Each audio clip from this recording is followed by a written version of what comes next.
Hola, bienvenidos a Panda Stack. Resulta que la inflación en Estados Unidos no da respiro, y el oro tampoco. Hoy vamos a hablar de la inflación en Estados Unidos en un momento en el que el oro está haciendo movimientos realmente sorprendentes. Lo que está ocurriendo con el oro, la verdad es que da miedo, porque no se explica solo con la inflación. Lo que está ocurriendo estos días, con subidas verticales casi parabólicas, indica que algo grave está ocurriendo. La imposibilidad de bajar la inflación y por ello de reducir los tipos es una de ellas, pero no la única. Hoy vamos a hablar de la inflación, aunque este fin de semana, el sábado y el domingo, tendremos un análisis del precio del oro y otro del precio de la plata. Las últimas semanas he publicado análisis de la plata en exclusiva para los miembros del canal, a los que de corazón les agradezco su generosidad por hacerse miembros del canal.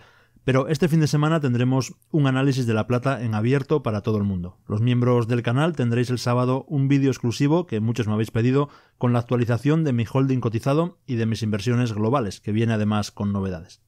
Hoy vamos con un vídeo un poco más corto de lo habitual para hablar un poco del dato de la inflación en Estados Unidos. Nos iban diciendo en la Reserva Federal que la inflación estaba bajo control, que para finales de año estaría en el objetivo del 2% o cerca, y que por lo tanto los tipos lo único que iban a hacer era bajar. Pero parece que no, que como veníamos suponiendo y contando aquí, la inflación es mucho más un problema estructural y ha venido para quedarse. El IPC de marzo, como ya hemos contado, ha vuelto a subir y ha dejado el IPC interanual en el 3,5%. La inflación básica, que excluye los alimentos y la energía, todavía es peor. Está en el 3,8%, casi el doble del objetivo del 2%. Y la economía real, entre comillas, está empezando a dar signos de que las cosas no van bien. Y aquí tenemos un problema, porque la bolsa está en máximos porque los inversores dan por hecho que habrá recortes de tipos, así que si al final no se pueden bajar los tipos, o no lo suficiente, estamos en riesgo de una corrección severa del mercado.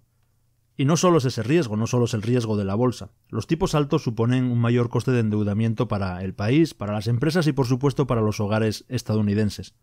¿Cuánto tiempo más podrán aguantar los hogares estadounidenses un mayor coste de vida por la inflación y a la vez un aumento también en los costes de endeudamiento? Las cosas tardan en llegar a la economía real, pero llegan. El gasto excesivo del gobierno y el mantenimiento de las guerras, de dos guerras, Ucrania e Israel, está teniendo un impacto real. Ahora ya el relato no es que este año habrá 4 bajadas de tipos, ya es que habrá una o ninguna. El camino hacia el objetivo del 2% de inflación va a ser largo, muy largo, así que el mundo se tiene que preparar para un escenario en el que los tipos no caigan de forma rápida.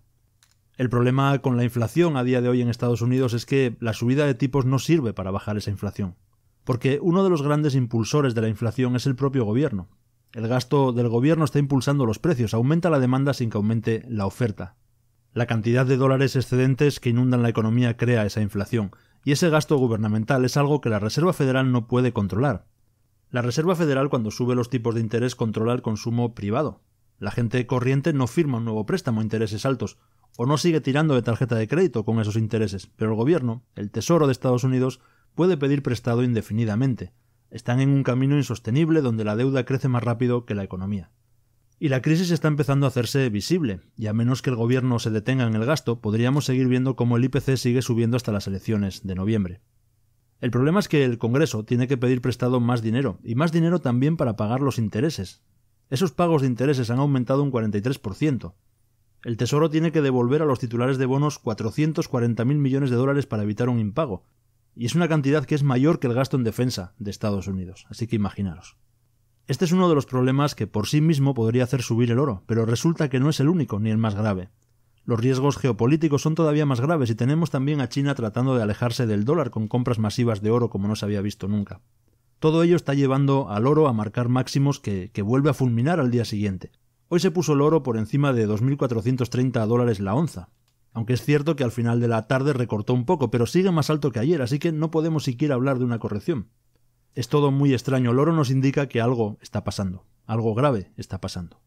Con todo lo que hemos contado en el canal en los últimos meses nos podemos hacer una idea, pero quizás sea todavía peor de lo que imaginamos. Espero leer vuestros comentarios y espero también que tengáis un buen fin de semana y nada, nos vemos el sábado y el domingo con un vídeo sobre el oro y otro sobre la plata, y los miembros del canal con ese exclusivo para ellos.